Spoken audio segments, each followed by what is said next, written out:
It's good day to brew, baby. What is up, YouTube? It's your boy, Millsy. Talk Commander, back for another episode of Millsy Brews, the show where I brew version 1.0 deck lists with Commander in front of us in my quest to brew the magic world.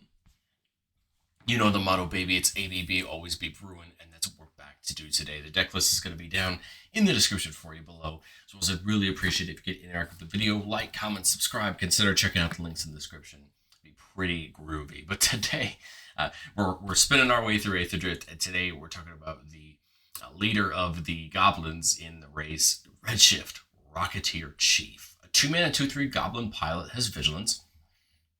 And we can tap him for X mana of any one color where X is its power, and spend this mana to only activate abilities. And for 12 mana, we can only use this ability once while he's on the battlefield. Obviously, if he goes to the command zone and comes back, then we can use it again to put any number of permanent cards from our hand onto the battlefield. Redshift is going to excel at one thing, and that's tapping for mana. And there's a lot of ways to untap Redshift, and thankfully for us, most of them are abilities, so we're going to be able to use the mana from Redshift to untap him. And I think that's where a lot of your upend of Redshift is going to come from.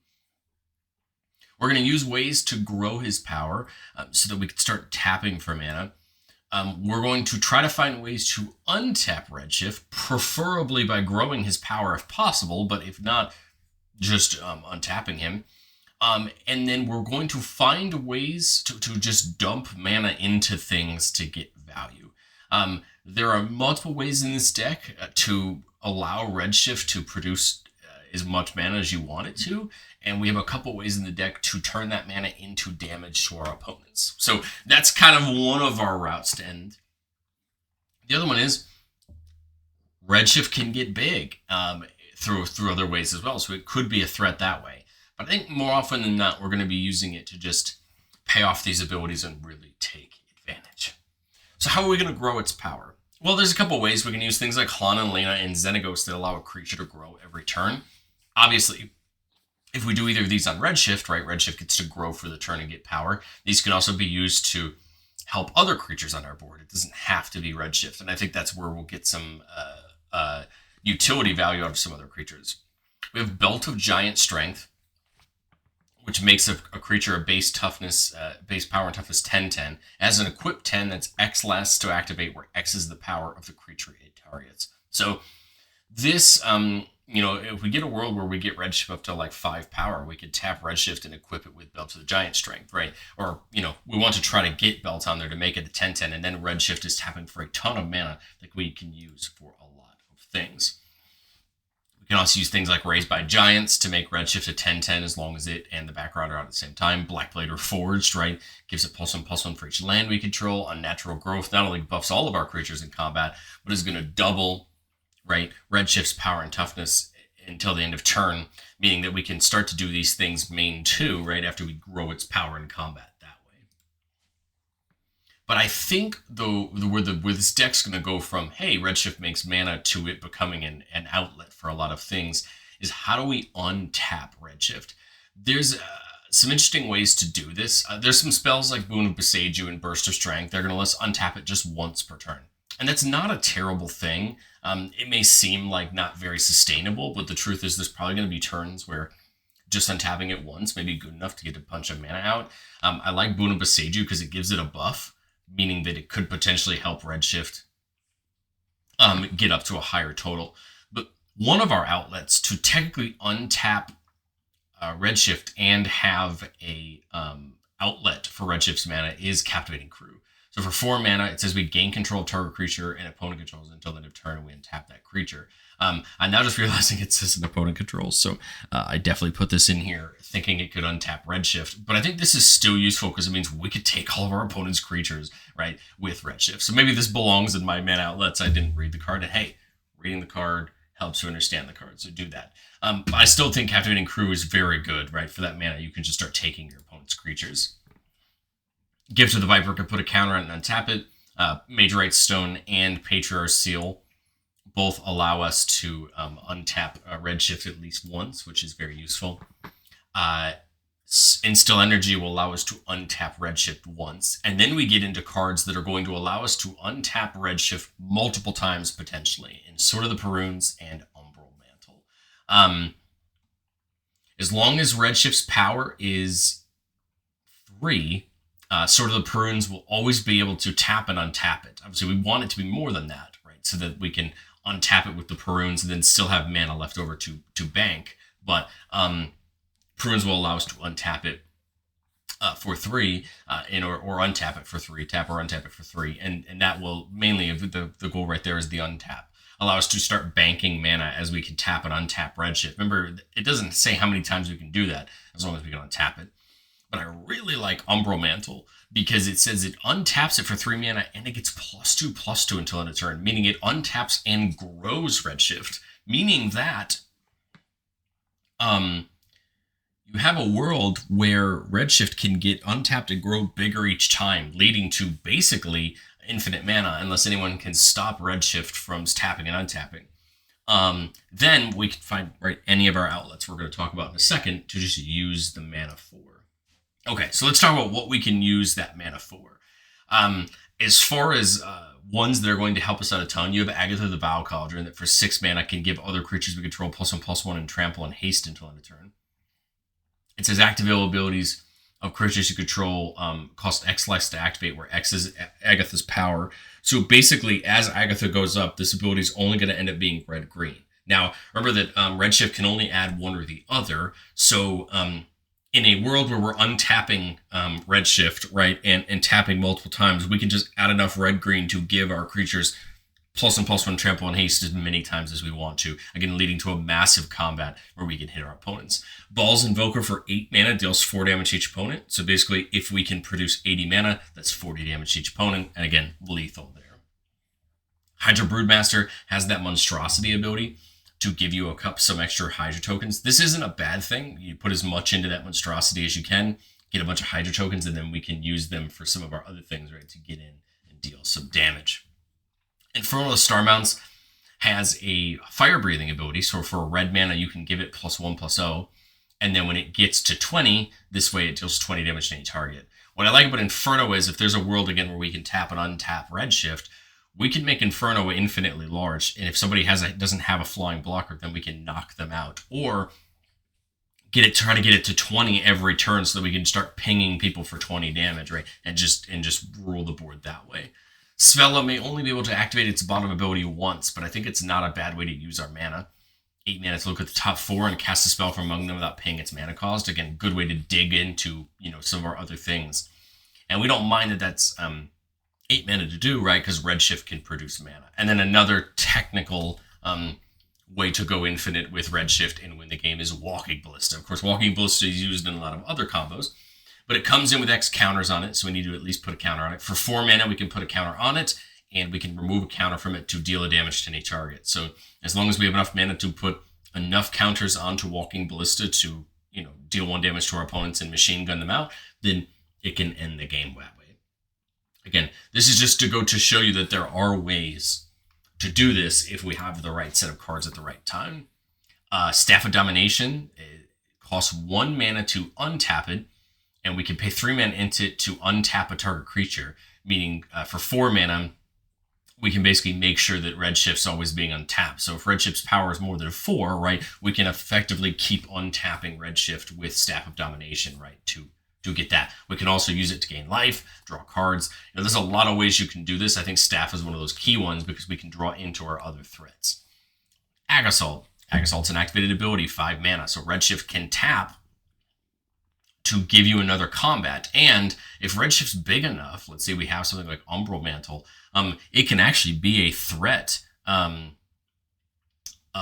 can be a threat with Agassault because Agassault can give you another combat, which untaps all creatures you control, meaning that, Redshift has vigilance, right? It attacks, taps to make the mana, Agassault untaps it, you get back into combat. And if we can make Redshift big enough, we could end the game with just Redshift itself, right? And then Draconic Destiny gives a creature that fire-breathing ability. Again, just to help us with a mana sink if we need it. I mean, there's a lot of worlds where you're going to find things to be enough, but the truth is we're really looking for just one way to get it untapped and one way to sink the mana into, and that's our end game, right? But there are other ways to look at this. There are other value pieces. Marvin actually becomes a second copy of Redshift for us as long as it's out and that Redshift's out, meaning that we have 2 creatures that can tap for mana, again, doubling up, right, that ability for us.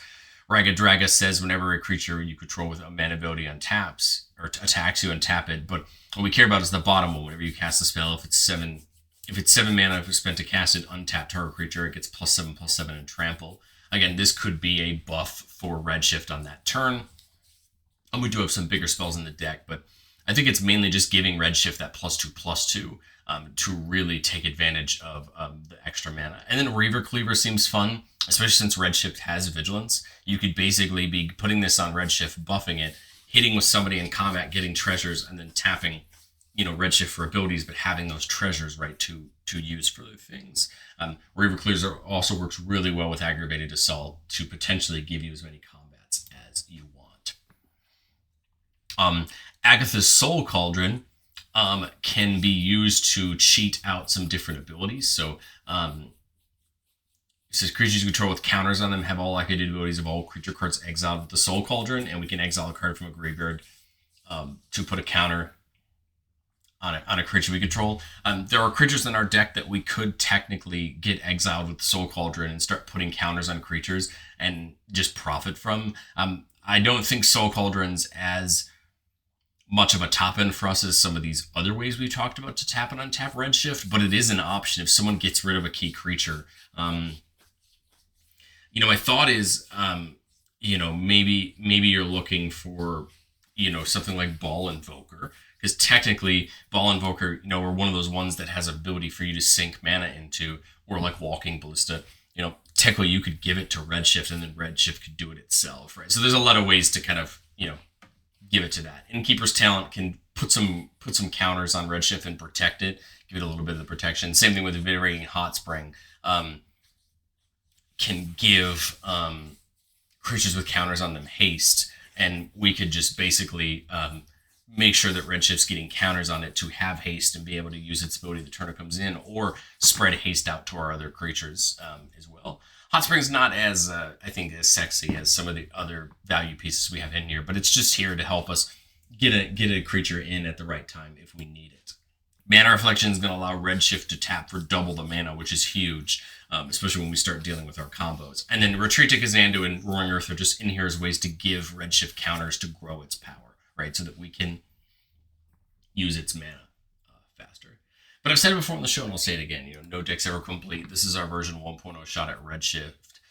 And I think in testing, I would be looking to see, are we consistently getting Redshift to grow enough that we can, even if we don't see our untappers, are we growing it enough to really fund other abilities? Because I think at the end of the day, there's the Magical Christmas Land world where Redshift untaps itself and we, bing bang profit. But I think we have to prep for it not to be the case, and that's why I like the Ag Assault line, because it does give us a good way to just make Redshift a threat if we can grow it and get multiple combats. So sort of Feast and Famine's on here is a way to also continue to work with Ag Assault to allow us to take multiple combats. A card that I really wanted to put in the deck, but I just couldn't justify the price, was Bristly Bill. Bristly Bill is very popular right now, but it's a card that I think would be really helpful because it has a mana sink ability. The requisite is, right, we would get +1/+1 counters on our creatures, which there is other ways to do. But for 5 mana, you can just double each counter number of counters on each creature you control. So as long as we spread counters around, again, kind of works like Agatha, where we're just buffing our board, right? And we're playing ways in the deck to give our creatures trample and things like that. So it could be an outlet there. I really like Bristly Bill, especially if you can see him earlier on in the game. Spread as many counters as you can and then just start doubling, right? But again, it's just the cost of Bristly Bill that's the problem there. But if you had the extra budget, I think you could start to seek something like that. Let's get into our playtests, keeping a 4-lander with Arcane Signet, Ozolith, a way to spread counters around, and Blasphemous for a little bit of removal in case we get there. So here, turn 1, we see Belt of Giant Strength. So right now we can work our way up towards getting that on Redshift. Turn 2, we draw a Tali. A Tali may look odd, but the truth is it has an activated ability, which we can use to turn it over. The other thing is we are playing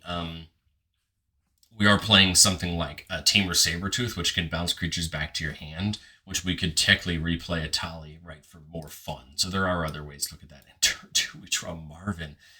Man, that's actually kind of great to be able to get Marvin and Redshift down, right? Getting multiple copies of its ability, and there's the Teamer Sabertooth. Now, right, the only problem with the Teamer Sabertooth, right, is that I can't use Redshift's mana for the Atali, but it could allow us to effectively Atali every turn, right? I think we Belt of Giant Strength. I've got four mana here, right? 5, 6, 7. I would need 8 to get Giant Strength onto Redshift. So I think if I play the Ozolith, tap the Marvin to put the counter on Redshift, bring it up to 4, and we'd still be, a little bit off the Giant Strength, but we would be able to do it next turn, right? Come back to our next turn. Now we can get the Giant Strength onto Redshift. So what I would do is tap Marvin 2 and then 6 for the Giant Strength. Well, and that limits me on my ability. So Sting's kind of interesting, right? At the beginning of each combat, I can untap Redshift. Only 5 mana right now, but I have a bunch of mana that can be used to activate abilities.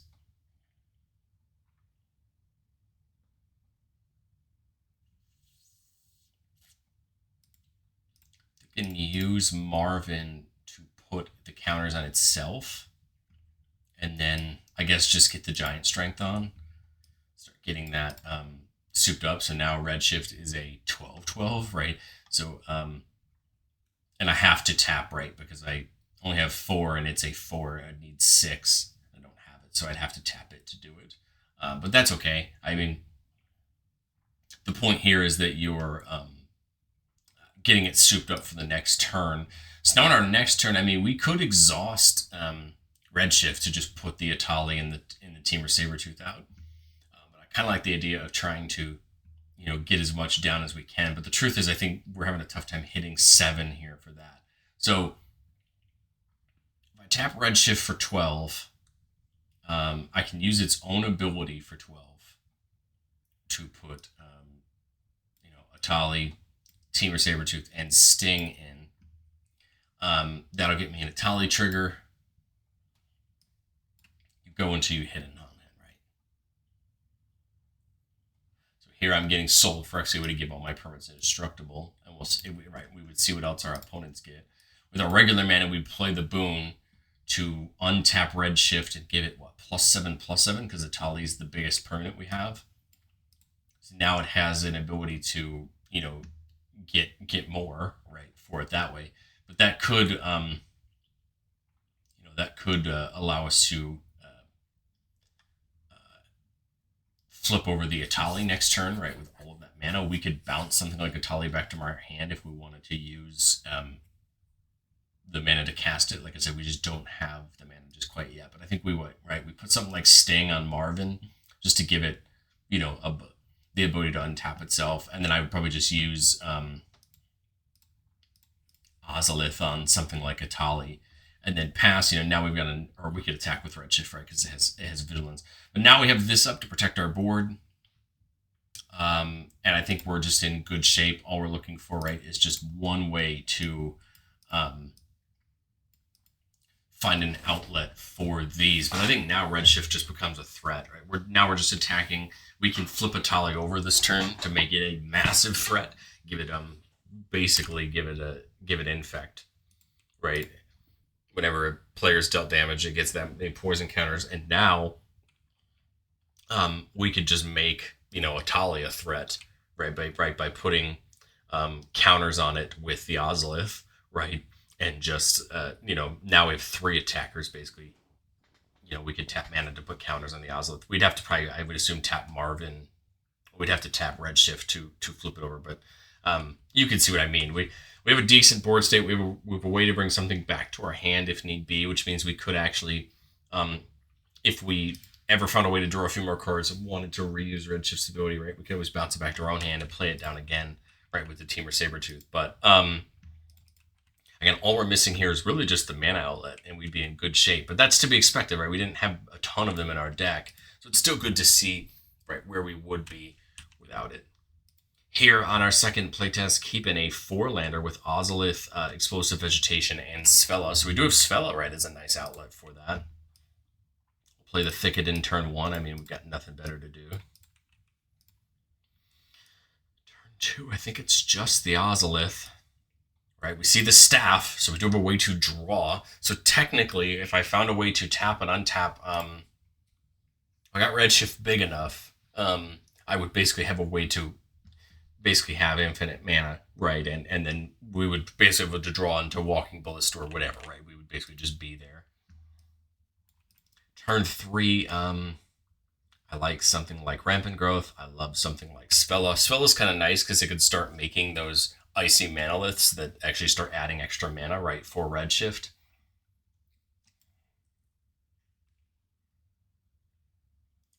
If I play Redshift now, I'm taking the turn off, right? But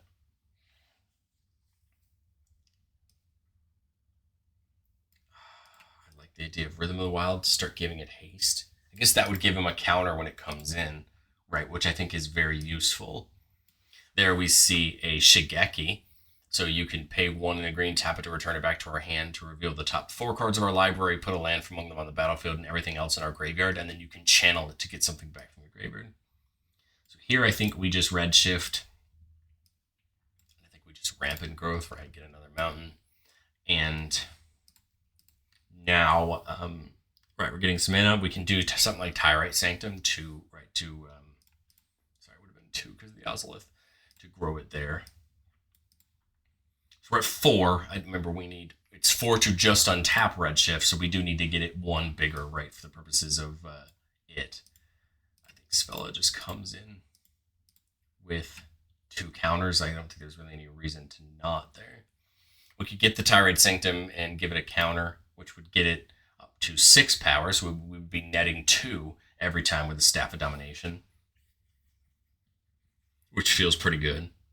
Right, or we could just get the staff down this turn and set up for next turn, which is I think what I would do. I don't know if anybody at the table, at an average table, would know what we're working towards with that staff.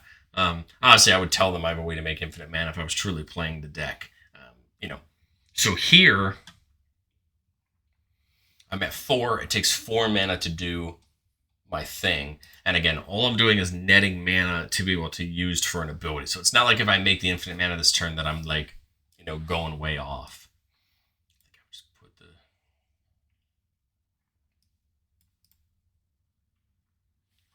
Right, I could tap Shigeki this turn. I think I'd probably just tap Redshift enough times. Like, I'd use the Ozolith to put a couple counters on it. I think I'd just tap it enough time to activate Svella. I think that's our best choice this turn, just to see what we can get ourselves into. And we could pay them, so we could basically get this Broodmaster, and then because I'm tapping for 6 every time and untapping for 4 or for 5, I can net near infinite mana. So I mean, just activate the Monstrosity of Broodmaster for whatever we want to. Unfortunately, they're not going to have haste because of Rhythm of the Wild's only non-token creatures. But the fun part is we don't have to do that at sorcery speed. So we could technically pass the turn, let it go around to our opponent's turn, right? And just Redshift on our opponent's end step to nail into the Monstrosity. Of course, the only problem now is going to be if they find a way to remove Redshift. And that's fine if they do, because we could just bring it back during our turn with haste from the Rhythm of the Wild, try to soup it up again, right? And get there until we find another outlet. The other thing we could do is if somebody tries to remove it, we could just draw a bunch of cards with the staff. Right, like the nice part is all of this is at instant speed. So let's say I go to tap Redshift for 6, and then go try to untap it with the Domination, and somebody responds by trying to remove Redshift. If I had the mana up, right, I could untap the staff and try to do it again. I mean, that would cost 7 mana, so I'd have to have another mana sitting here, which I believe we did this turn, because we used all of our own mana for Svella. Again, just to try to, start the loop back over. So we'd ideally just want to have Redshift tap for enough